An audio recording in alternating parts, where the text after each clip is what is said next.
મુસાફરોને સ્વચ્છ સવારીની સુવિધા આપવા માટે એક મહત્વનું પગલું ભર્યું। સુરતના ઉધના બસ ડેપો પર ઓટોમેટિક વ્હીકલ વોશિંગ મશીન કાર્યરત કરવામાં આવ્યું। દિવસ દરમિયાન 100થી વધારે બસોની સફાઈ કરવામાં આવશે।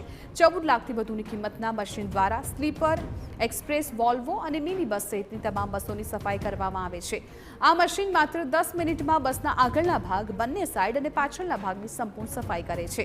નિગમે કુલ 80 મશીનની ખરીદી માટે 11.80 કરોડનો ખર્ચ કર્યો છે।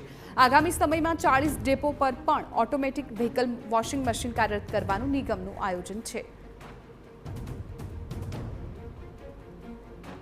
સુરત વિભાગના ઉધના ડેપો ખાતે ઓટોમેટિક વ્હીકલ વોશિંગ મશીન કાર્યરત કરવામાં આવેલું છે।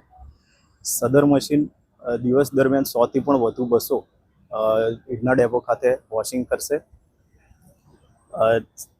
કુલ 33 ડેપો પર ઓટોમેટિક વ્હીકલ વોશિંગ મશીન કાર્યરત કરવામાં આવેલા છે। 47 જેટલા મશીનો હજી પણ કાર્યરત થઈ જશે ટૂંક સમયમાં।